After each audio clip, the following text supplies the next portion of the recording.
Hello, everybody. So that's Cole Phelps. I'm Clark Twiddy. I am also a candidate for Senate coming up in a primary just around the corner. Early voting starts in 2 weeks. Who am I and why should you care? And before I get into that, I do want to say it is really good as a community to see so many candidates in the room today from both sides of the aisle. And it's great to see so many people get involved today. It's what we need as a community. So I want to thank all the candidates as a citizen of Dare County for being here today. It's great to see. I'm Clark Twiddy. I grew up in Duck, North Carolina. There were 7 kids. My brother and sister and I were 3 of the 7. And I worry that Doug Dowdy knew us all by name. So he's probably sitting there wondering what I'm doing up in front of everybody today. I went to Kitty Hawk Elementary School. My mom was a teacher there. I went to Manteo Middle School. I went to Manteo High School. And then I graduated and went to college up in Lexington, Virginia, and fulfilled my lifelong ambition of joining the Navy. I was 10 years old when the movie Top Gun came out in 1986. I watched it up at the Kitty Hawk movie theater, and I decided that was it. And I was able to go do that. So I spent 10 years in the Navy. I was an intel guy. I lived in a combat zone for 4.5 years. It was the greatest privilege of my life. And then I got a chance to go back to graduate school, had a congressional scholarship, put myself through grad school on the GI Bill. And then my brother is my best friend, and my parents are the 2 greatest teachers I've ever had. And I had a chance to come back home and work with them up in Duck at Twiddy and Company. And we're proud to be one of the biggest employers in Dare and Currituck County. And we celebrate 50 years as an independent family business this year. And we've done that through never bouncing a paycheck. And we've done that through being really careful with other people's money. And we never forget that every nickel of taxpayer money, somebody had to work really hard for.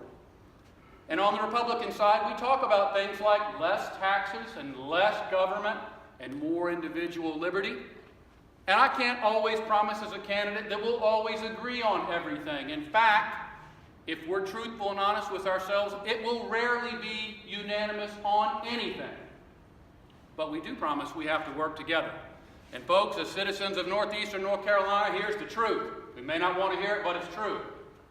If we want anything, we're going to have to work together.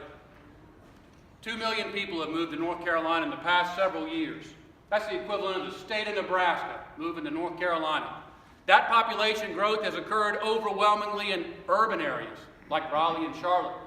And now the population in Raleigh and Charlotte is getting to the point where that's where all the people are. And if we're not careful, I like to say, if you're not at the table, you're on the menu.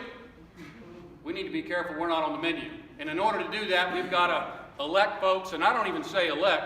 I'm standing in front of you as a job applicant.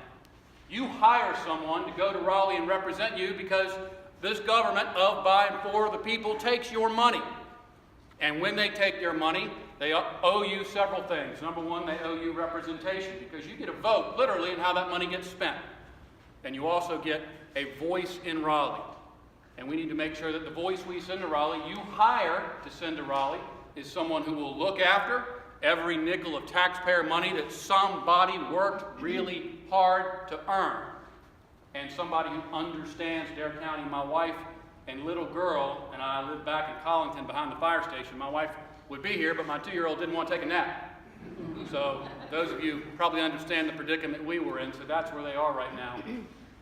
We grew up in this area. We understand Dare County. Our Senate district is 11 counties. It got bigger. And why did it get bigger? Because more people left and moved in. I have friends of mine running for Senate in western North Carolina right now. One of them can get to everywhere in his district in 30 minutes. Swan Quarter to Moyock's every bit of 3 hours. Ocracoke to Ahoskie, even longer than that. So we've got a big district. We need to talk about economic development. We need to talk about transportation. We need to talk about our community colleges. One of the things I've been fortunate enough to do is be the chair of strategic planning for our entire community college system in North Carolina. It's one of the crown jewels of our state. 58 colleges, 110 campuses, 800,000 people walk through the doors every year. Where's that community college system going to take us? And what's the right vision? And it's things like that that I think are so relevant to northeastern North Carolina. And I know there are a lot of folks here, so let me wrap up just by saying this. I am brand new to politics. My name tag won't even stay on today. The one I have is out in the car. I forgot to bring it in. That's how new I am. I'm not new to public service.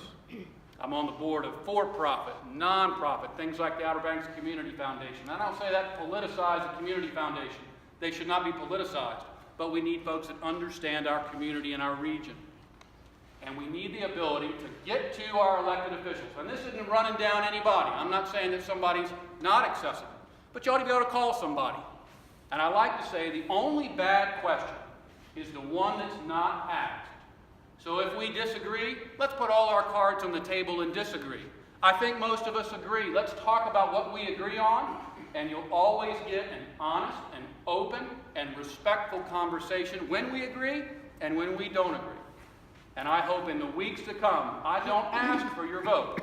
I hope to earn it as your hire, as your new person you want to send to Raleigh to represent you. And on a last note, my last comment, Wally, I went to a Board of Commissioners meeting the other day, and on the agenda it said, how will these decisions affect our families and our children? What a great question to ask as we sit here today. And over the next couple of weeks, I hope to earn your vote. Thank you for your time today. Enjoy your afternoon. Thank you to